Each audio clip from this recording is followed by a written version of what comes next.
नमस्ते दोस्तों, कैसे हैं आप सब। आज डे 6 पर आप सबका बहुत बहुत स्वागत।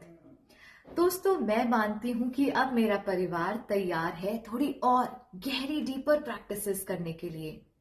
क्यों ना अब और ज्यादा और गहरा ट्रांसफॉर्मेशन किया जाए। अगर आप सबने अच्छे से पहले 5 दिन की प्रैक्टिसेस की होंगी तो अब आप पूरी तैयारी से आ सकते हैं मैदान में अपने चक्रास को हील करने के लिए। जी हाँ, आज हम करेंगे चक्रा मेडिटेशन।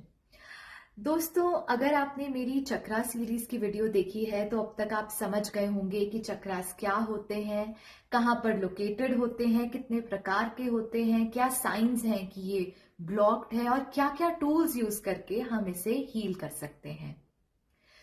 पर आज थोड़ी और गहरी बात करेंगे। आज थ्योरी नहीं, इसे प्रैक्टिकली एक्सपीरियंस करके देखेंगे। दोस्तों, आप जानते हैं हर चक्रा आपकी ना सिर्फ पास्ट की स्टोरी को होल्ड करके रखता है, ना सिर्फ वो आईना है आपके पास्ट का, बल्कि हर चक्रा एक फ्यूचर का पोर्टल है, जहां पर अगर हम अपने पास्ट के बैगेज को निकालकर फ्यूचर के पोर्टल को टैप इन करना सीख गए, उस एनर्जी के साथ कनेक्ट होना सीख गए, तो जो ट्रांसफॉर्मेशन आप इमेजिन भी नहीं कर सकते ना, ये आपकी लाइफ में लेकर आएगा। मैं ज्यादा कहानियां नहीं बनाऊंगी, सिंपली आपको बताती हूं कि हमें आज अपने चक्रास को क्लीन करना है। उन सारे बैगेजेस को, मेमोरीज को, एनर्जी को जो हमें बिल्कुल भी सर्व नहीं करती, ब्लॉकेज बन के बैठी है हमारी लाइफ में, उन्हें जड़ से खत्म करेंगे और बढ़ेंगे अपने सुनहरे फ्यूचर की तरफ। दोस्तों, मैं चक्रा हीलिंग को या चक्रा मेडिटेशन को एक स्पिरिचुअल ट्रांसफॉर्मेटिव प्रैक्टिस की तरह देखती हूँ। इसीलिए जब भी मैं ध्यान, मेडिटेशन या इस तरह की स्पिरिचुअल टूल्स की बात करती हूँ तो अंदर से एक अलग ही ऊर्जा जागृत होती है, क्योंकि मैं जानती हूँ कि इसके अंदर कितनी पावर है आपकी लाइफ को चेंज करने की। अब समझते हैं कि हमें करना क्या है, इस प्रक्रिया को, इस प्रोसेस को फॉलो कैसे करना है। आप में से जो लोग भी ध्यान के, साधना के पथ पर आगे बढ़ना चाहते हैं, स्पिरिचुअलिटी में और ग्रो करना चाहते हैं, उनके लिए भी ये प्रैक्टिस बहुत पावरफुल है। क्योंकि इस तरीके से जब आप अपने एनर्जी सेंटर्स पे काम करते हैं तो जो भी ब्लॉकेजेस, जो भी एनर्जी आपकी चेतना के स्तर को आगे नहीं बढ़ने दे रही, उससे आप पूरी तरीके से मुक्त होते जाते हैं, उसे क्लीन करते जाते हैं, साफ करते जाते हैं। दोस्तों, इसको शुरुआत करने से पहले, इससे पहले कि हम हर एक चक्रा को हील करना स्टार्ट करें, क्लीनिंग स्टार्ट करें, सबसे पहले मैं चाहूंगी कि आप अपनी ऑरा क्लीनिंग करेंगे। बहुत सिंपल तरीका बताऊंगी आपको क्या करना है। आपको कोई भी इंसेंस स्टिक, जिसे हम अगरबत्ती कहते हैं, धूप, सेज, पालो सांतो, या अगर आपको कुछ नहीं मिल रहा तो चाहे कपूर, उसे आप लेकर जला लेंगे और अपने ऑरा से एंटी क्लॉकवाइज 7 बार घुमा देंगे। अगर आप स्मज कर रहे हैं, यानी अगर आप अगरबत्ती, धूप का इस्तेमाल कर रहे हैं, तो आप स्मजिंग के बाद उसे यूं ही रख देंगे साइड पर। और अगर आपने कपूर या लौंग जैसी चीजों का इस्तेमाल किया है तो आप उसे बाद में जला देंगे और घर से बाहर निकाल देंगे। सिंपल। अब जब आपका ऑरा एक बार क्लीन हो चुका है, अब हम थोड़ी और गहरी प्रैक्टिस पर आते हैं। अब हम एक एक चक्रा को पकड़कर क्लीन करेंगे। कैसे? सबसे पहले शुरुआत करेंगे रूट चक्रा से, which is situated at the base of our spine. अगर आपको ये लोकेशंस नहीं पता है, आप मेरी पुरानी वीडियो को रेफर करके चक्रास के बारे में और डिटेल में समझ सकते हैं। अब आपको अपना ध्यान सबसे पहले अपने रूट चक्र पर लेकर जाना है। ये प्रैक्टिस आंखें बंद करके भी की जा सकती है और खुली आंखों से भी, जो भी आपको कंफर्टेबल लगता है। अब आप अपना ध्यान अपने रूट चक्रा पर केंद्रित करके कुछ गहरी लंबी सांसें लेंगे, जैसे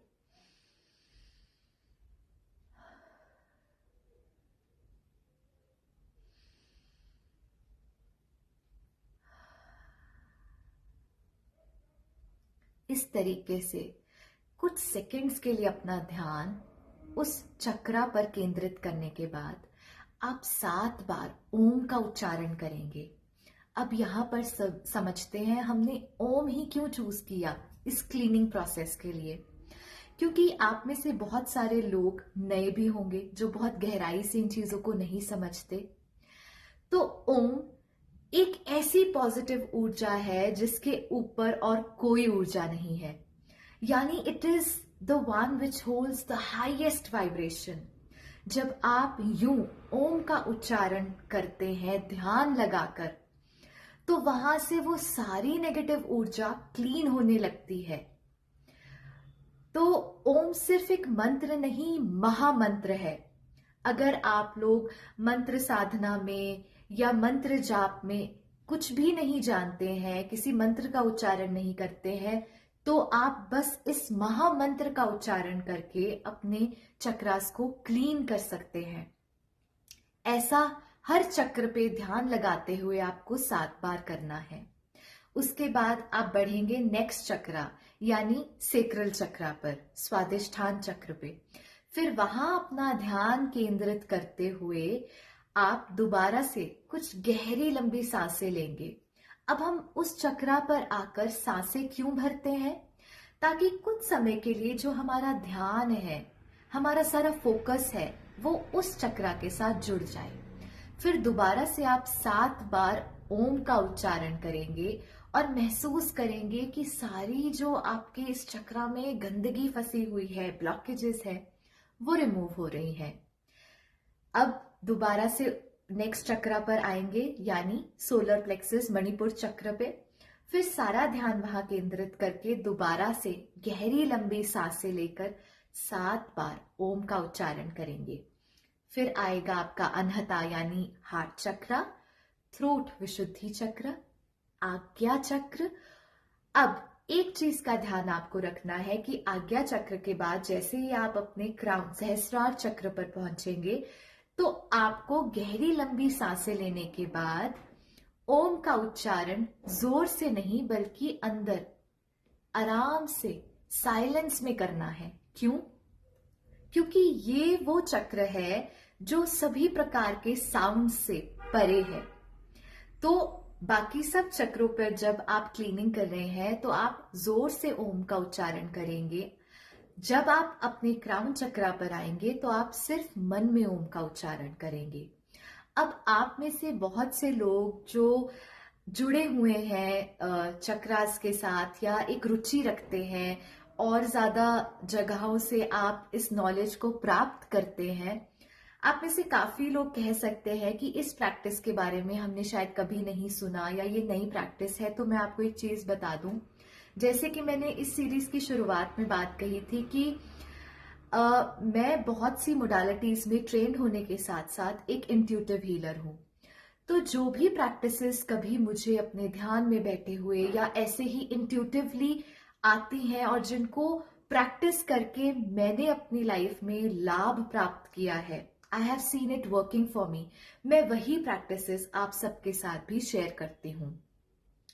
और इफ नॉट एनीथिंग एल्स, तो आप सब एक बात से तो एग्री करेंगे ही कि ओम एक इतनी पावरफुल ऊर्जा है, सबसे हाईएस्ट वाइब्रेशन है। तो जब भी हाईएस्ट वाइब्रेशन के कांटेक्ट में कोई भी लो फ्रीक्वेंसी आती है, तो वो भी पूरे तरीके से ट्रांसफॉर्म हो जाती है, क्योंकि वो हायर एनर्जी, वो हायर ऊर्जा उसको ओवर पावर कर देती है। तो अगर आप थोड़े स्केप्टिकल भी है तो आप सिर्फ एक ये बात अपने जहन में रख के साइंटिफिकली सोच के भी इस प्रैक्टिस को कर सकते हैं। जरूरी नहीं कि आप अगर स्पिरिचुअली इस चीज से नहीं अभी कनेक्ट हो पा रहे हैं तो खुद को जोर मत डालिएगा, लेकिन आई वुड ऑल्सो से कि इसको नजरअंदाज भी मत करिएगा। Try and see it for your self. अब समझते हैं कि हमें इसे कितना ज्यादा या कितनी बार करना है। तो आई वुड से कि अगर आप एक बिगिनर हैं, आपने कभी भी ध्यान नहीं किया या कभी चक्रास के ऊपर काम नहीं किया, तो आप एटलीस्ट 11 डेज के लिए इसको रेगुलरली कीजिए। I promise it will not take more than 5 to 10 minutes. और सबसे बड़ी बात, you have nothing to lose. आप सिर्फ और सिर्फ अपने जीवन को बेहतर ही होता हुआ देखेंगे। और अगर आप कुछ ऐसे जन हैं जो ऑलरेडी किसी साधना के साथ, मंत्र साधना के साथ, ध्यान के साथ, मेडिटेशन के साथ जुड़े हैं, तो अगर आप इसे 3-4 दिन में एक बार भी प्रैक्टिस करेंगे ना, तो जितनी भी अब एनर्जी जो आपको सर्व नहीं कर रही है या ब्लॉकेज क्रिएट कर रही है, उसे आप साथ साथ साफ करते जाएंगे। तो दोस्तों, उम्मीद करती हूँ कि आज की प्रैक्टिस के डीपर ट्रांसफॉर्मेशन का जो लुफ्त उठाने के लिए आप सब तैयार होंगे। इस प्रैक्टिस को जरूर करके बताइएगा कि आपको किस तरह के अनुभव हो रहे हैं। मुझे जानकर बहुत अच्छा लगेगा कि ये सब चीजें जो मैं आपके साथ दिल से शेयर कर रही हूँ, वो वाकई आपके जीवन में बदलाव ला रही हैं, या अगर कोई ऐसे अनुभव है जो आप मेरे साथ शेयर करना चाहते हैं, तो आई वेलकम यू ऑल। चलिए अब मिलेंगे ऐसे ही पावरफुल नेक्स्ट वीडियो के साथ। तब तक के लिए नमस्ते एंड हैप्पी हीलिंग।